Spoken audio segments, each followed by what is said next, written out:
অশরীরীদের নিয়ে করুণা উপহাস, হতে পারে তোমার শরীরে তাদের বসবাস।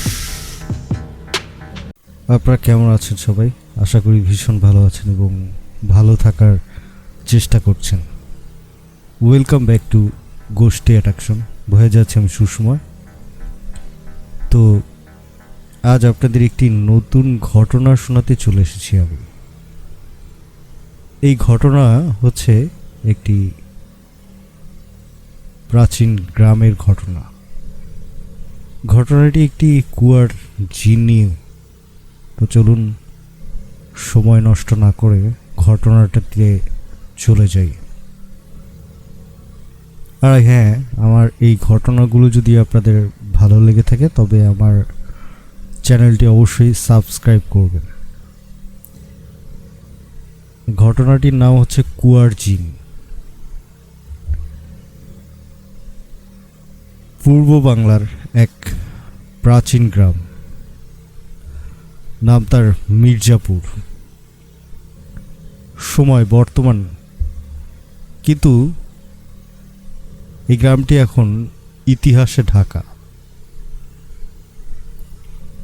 রহস্যময় একটি কুয়া। এই কুয়া নিয়ে এই গ্রামে অনেক কথা রয়েছে।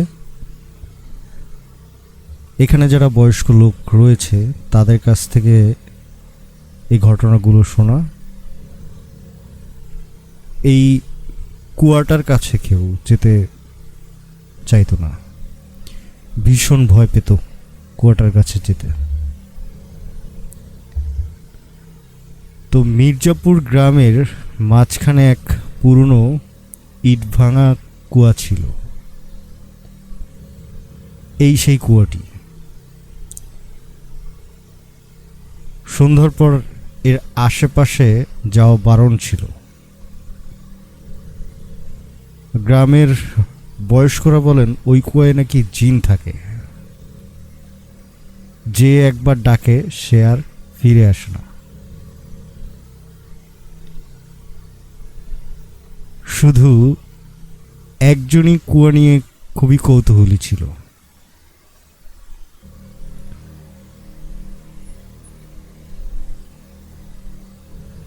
যিনি ভীষণ কৌতূহলী ছিলেন তিনি পড়াশোনা করেছেন এবং শহরে তিনি মানুষ হয়েছেন। সো আসলে এগুলো তিনি কোনোভাবেই বিশ্বাস করেন না যে এখানে আসলে জিন আছে। যতবারই সে শুনেছে এই ঘটনাগুলো কিংবা হচ্ছে জিনের কথাগুলো শুনেছে, সে হেসে উড়িয়ে দিয়েছে। সে আসলে এগুলো কোনো কিছুই বিশ্বাস করে না যেখানে জিন আছে। তার হচ্ছে আধুনিক মনোভাব এবং এসব অন্ধবিশ্বাস সে উড়িয়ে দেয়।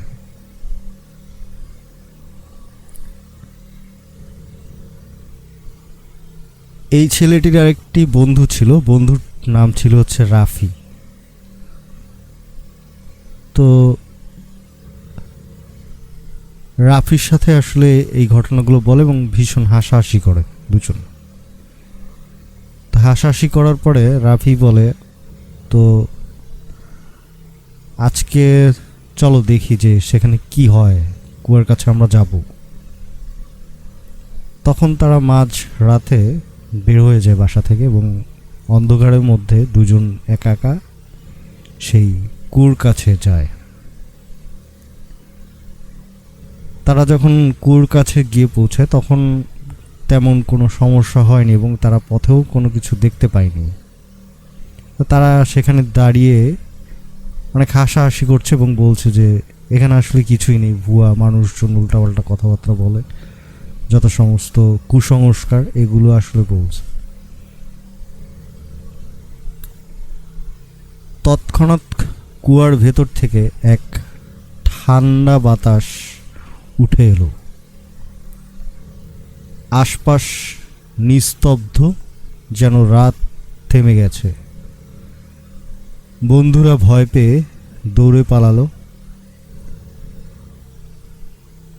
আর যেই ছেলেটি ভীষণ হাসাহাসি করেছে ও ওখানেই দাঁড়িয়ে থাকে। তারপর হঠাৎ যেন কারো ফিস ফিস কণ্ঠে কানের কাছে এসে বলছে,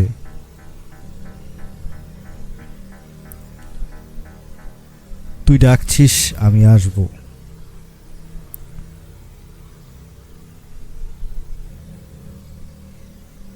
পরদিন থেকেই যেই ছেলেটি ভীষণ হাসাহাসি করেছে তার ব্যবহার বদলাতে শুরু করলো। সে রাতে ঘুমাতে পারে না, চোখ লাল থাকে, মুখে কালো দাগ। তার মা বাবা ভীষণ চিন্তায় পড়ে গেল। মাঝে মাঝে সে আপন মনে কুয়ার দিকে হাঁটতে হাঁটতে থাকে, চোখ যেন ফাঁকা, কাঁধে কারো ছায়া। একদিন রাতে তাকে দেখা যায় কুয়ার কাছে দাঁড়িয়ে কাঁদছে আর বলছে, আমি তো শুধু মজা করেছিলাম, আমাকে ছেড়ে দাও। তো এই ধরনের ঘটনাগুলো গ্রামের মৌলবীরা জানতে পারে। গ্রামের বৃদ্ধ মৌলবী হযরত আলী হুজুর জানালেন, 100 বছর আগে এক তান্ত্রিক সেই কুয়ার নিচে জিন বন্দি করেছিল। সে জিন আগুনের জাত। তান্ত্রিক মরার আগে বলেছিল, যেই এই জিনকে ডাকবে সে তার প্রভু হয়ে যাবে অথবা তার খাদ্য।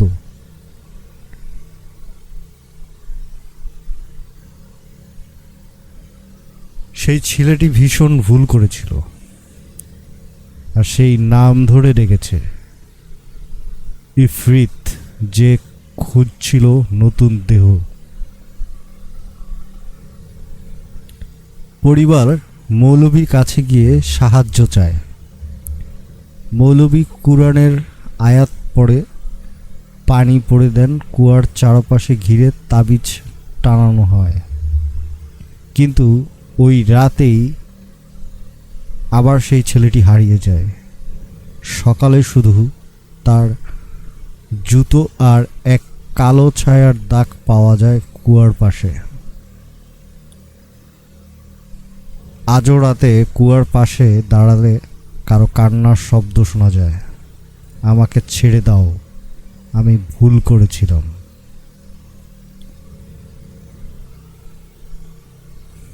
আজ এই পর্যন্তই। এরপর আবার নতুন একটি ঘটনা নিয়ে আপনাদের কাছে হাজির হব। ততটুকু সময় আপনারা অবশ্যই ভালো থাকবেন, ভালো থাকার চেষ্টা করবেন এবং ভালো দলে থাকবেন আশা করি। ধন্যবাদ।